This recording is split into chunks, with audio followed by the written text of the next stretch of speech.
today's video, I'm going to be creating an underwater pull and slide surprise card. Now, I'm going to show you how I completed my card, but I'm also going to share with you things that I would have done differently along the way.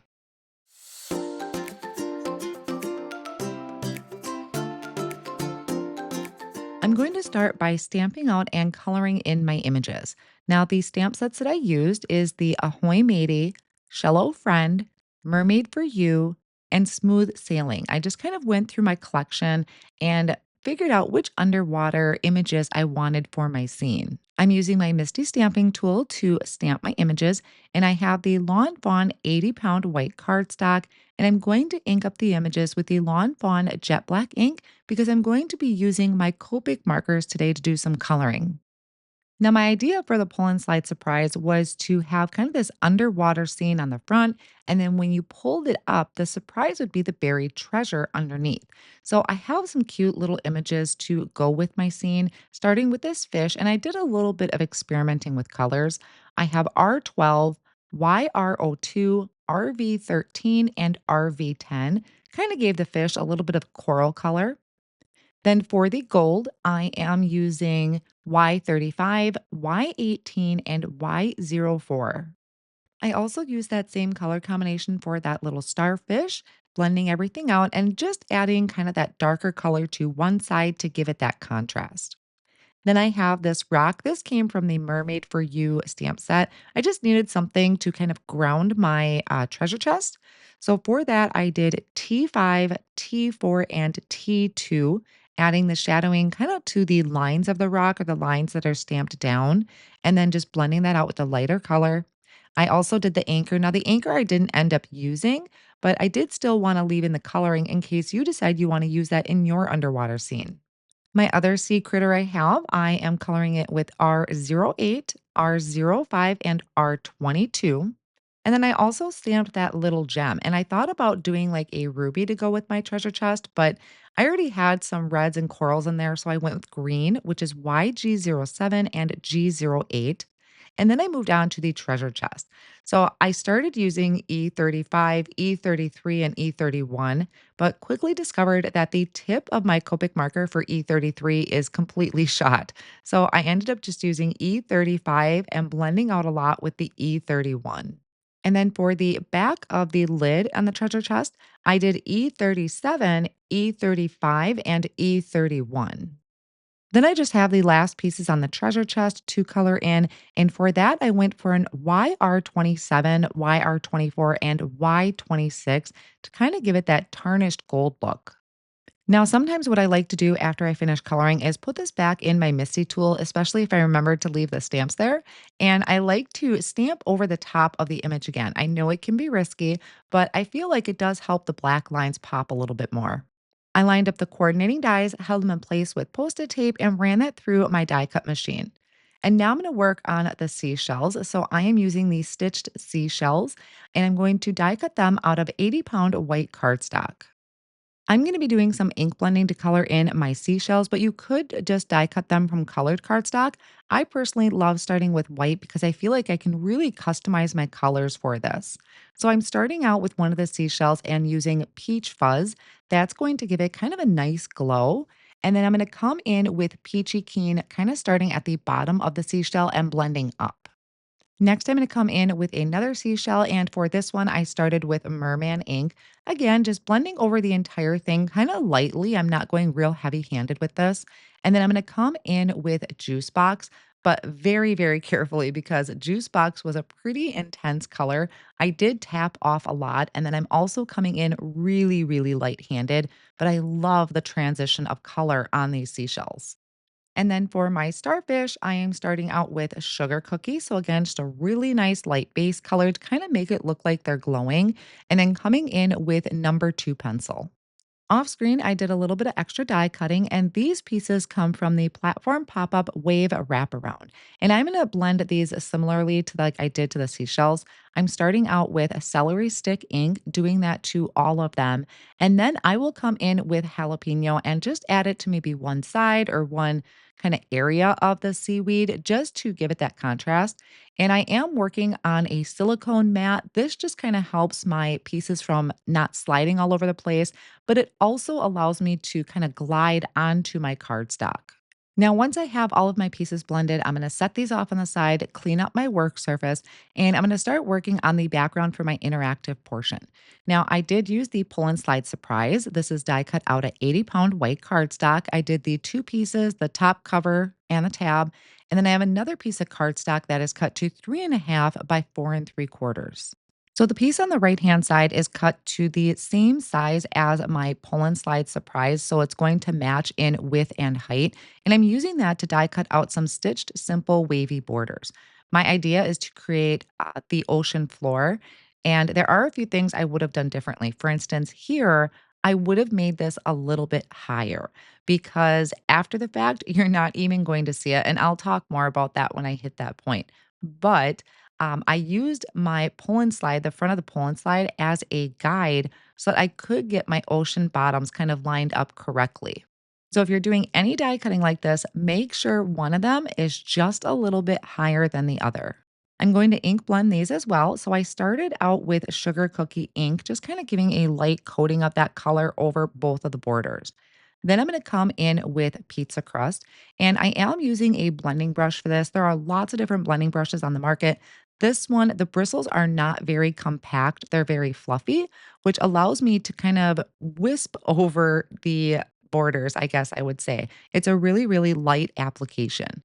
And then I'm going to finish off with walnut at the very, very bottom. I'm going to clean up my work surface and start working on my underwater background. Now, this color combination and this ink blending, I am going to have to do multiple times because I wanted it to be completely cohesive across all of the panels. I'm starting with the piece that has the tab at the top, and I masked that off with a piece of post it note tape just so I could leave that white. And I started at the very top of this with merman ink. It's a really beautiful light blue, really reminds me of the ocean. I'm also going to do this to the front panels. So this is going to be our interactive piece that moves. So I started ink blending at the top. For each one, I go about maybe 3/4 of the way down. Then I'm going to come in with Forget Me Not. So this one, I'm coming in from the bottom and working my way up. And I want it to be a little bit darker towards the bottom and then just kind of gradually transition and mix into the merman. It makes the most beautiful underwater background color combination. So again, doing this to both panels, but then realizing I still had one more that I needed to do. And the next panel I'm going to do is the 3.5 by 4 3/4. So this is going to be the scene that that is actually going to be revealed when you pull the tab. So I did those same color combinations and just the same technique. And later on, I actually have to do another one. So it's a lot of ink blending, but it went pretty fast. I thought I would add a little interest to these backgrounds by using the Ocean Waves stencil. And I am putting a little bit of repositionable tape on the back of my pull tab piece and also the interactive piece. It is very important that you're using a repositionable tape because if any sticky residue is left on that panel that has the actual interactive portion, then it's going to stick and your interactive piece won't work. So make sure whatever you're using, if you do, is repositionable and can easily be removed. So I just took the wave stencil and I moved it around on the front of both of the panels using a small blending brush and the same color of ink, but I'm not going in very heavy handed. It's just a really, really light application just to give each of them a little bit of interest and movement to the card. And then once I'm done, I will flip these over and I can just rub this repositionable tape away with my fingers. If you find you have sticky residue on it, you may want to get an adhesive remover, or I have even used anti-static powder tool to kind of go over any stickiness, but I really highly recommend a repositionable tape. Off screen, I die cut out my two tracks. So these are the two skinny strips. There is a die that does this for you. And I am adding the 1/8 of an inch double sided tape to one side of it. This is going to be our track that we are going to attach to our interactive portion. So the panel that has the score lines or the interactive portion, you want to flip it over.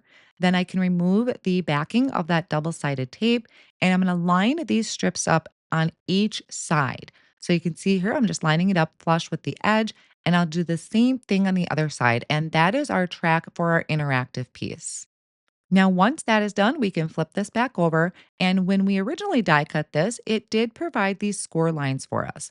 So the one at the very top, you're going to fold up and then you want to reinforce that fold with a bone folder. You want to have these folds be nice and crisp. It's just going to have our interactive piece work better and it'll stand up better on display. Now you have a middle score line. You'll fold that down or create a mountain. Again, make sure that you are reinforcing that with a bone folder. And then we have one last one down at the bottom. It's just a little flap, and that one is going to fold up. So a lot of times I will just stick my fingernail in that crease and then gently fold it over just to get it started. And then again, using my bone folder to really get that crease in there.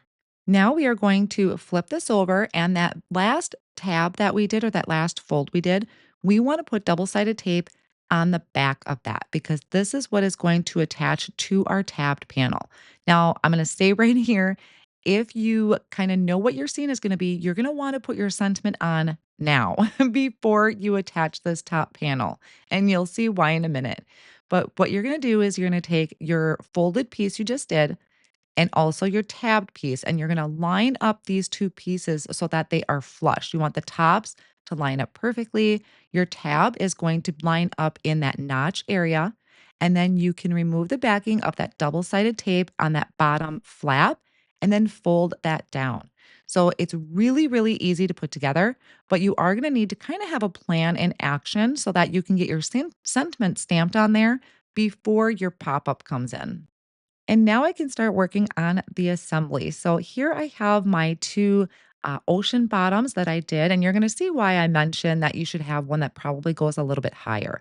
But I started by adding tape runner to the one. This is going to be the panel that's kind of behind the interactive piece.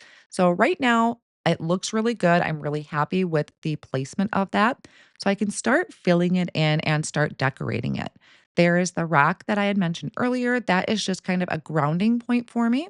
And then I can start building up, like hiding some seaweed behind the treasure chest. And each one of these, I'm just using a tape runner with, or you may want to use liquid glue with the seaweed because we don't want our interactive sliding piece to catch on any of our die cuts. I also added my little gem in there and then those extra pieces of gold coins. So now I'll go in and add the 1/8 of an inch double sided tape to those tracks, those thin strips of cardstock that we added before.